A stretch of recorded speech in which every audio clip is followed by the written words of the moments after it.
Students, we are going to start third chapter of class 10th, metal and non-metals.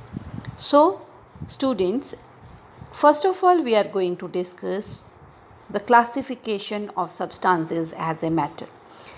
We are classified the various elements on the basis of their physical as well as their chemical properties.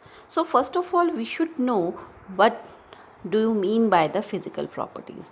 Those properties which can be observed by our sensory organs are called as physical properties, like boiling point, melting point, solubility, texture, right? So these all properties are called as physical properties. So first of all we are going to classify the substances as a metal by their physical properties.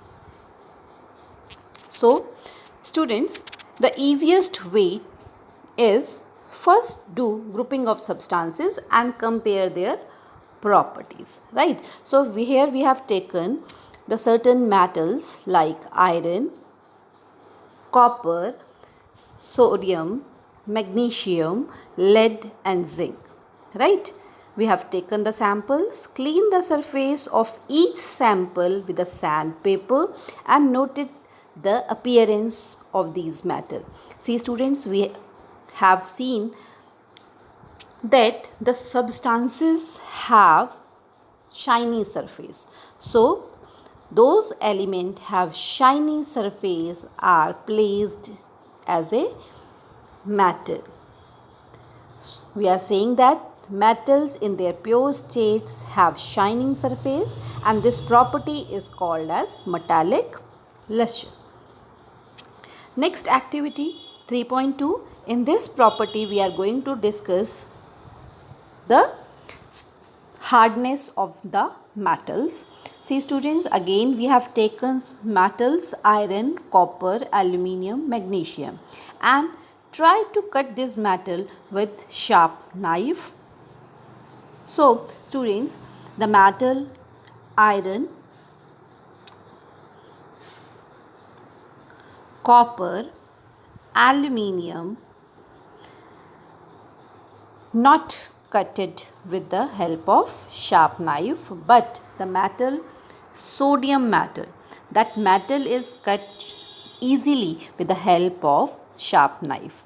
So after doing this activity we come to conclusion, generally the metals are hard, but hardness of metal varies because iron, copper metals cannot be cut, aluminium can be folded and magnesium metal and your sodium metal is cut with the help of knife, right?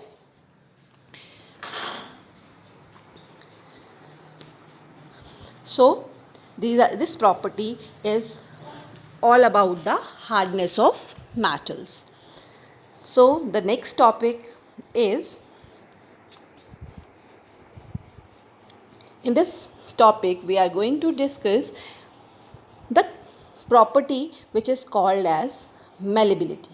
Students, when we have to take a certain metals, right, and try to beat into thin sheets, and we found that the metals can easily changed into thin sheets, and that property of this metal is called as malleability.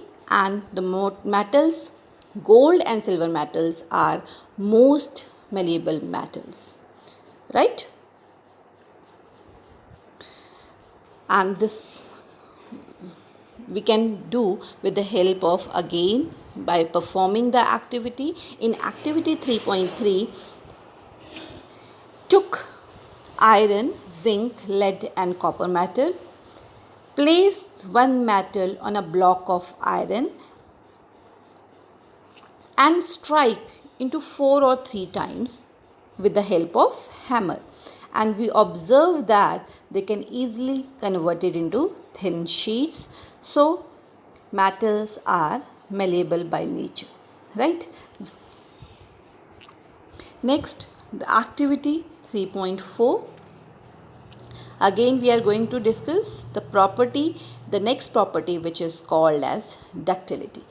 See students, we have seen in our daily life there are many metallic wires are present. So that means metal can easily convert it into wire form. Copper, we have seen copper wire, iron wire. So that property is called as ductility.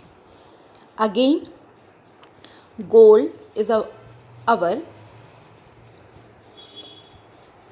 most ductile metal. See students, you have to learn all these elements as MCQ question, right?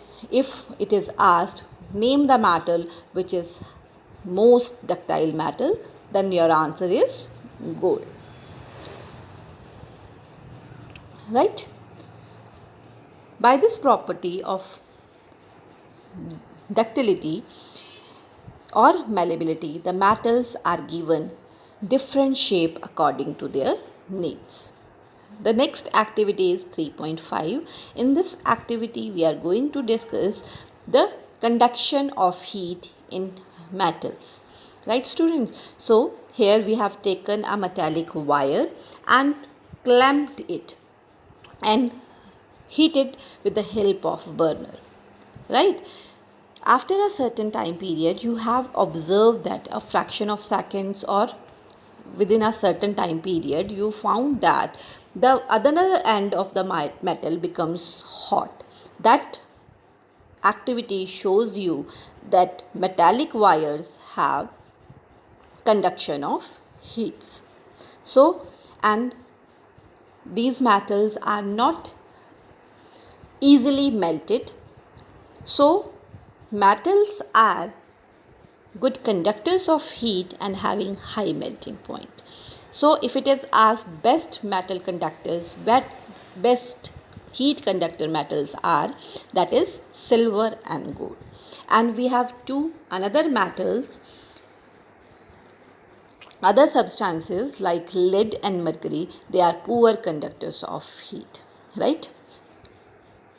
Our next property and next activity is we have to discuss conduction of current in metallic wires. So students, see, first of all we are drawing this type of your arrangement. In this arrangement, metallic wires are attached with battery and having bulb. So we need this type of setup. That's activity 3.6. Set up the electric current, electric circuit as shown in the figure. Place the metal to be tested in the circuit between the terminals A and B. And we have to observe that when we place the metallic wire or the wire we are going to test it, the bulb will glow or not. If bulb glows, that means there will be a conduction of current, circuit is complete,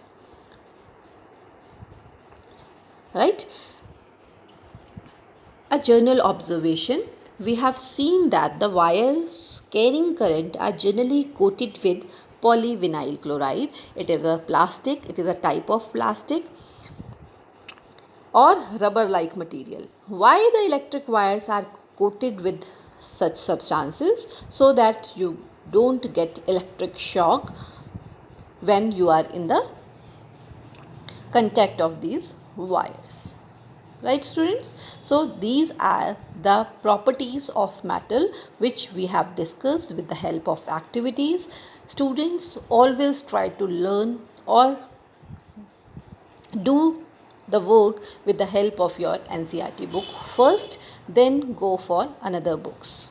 Reference book will be preferred after the NCERT book. So that is all about today.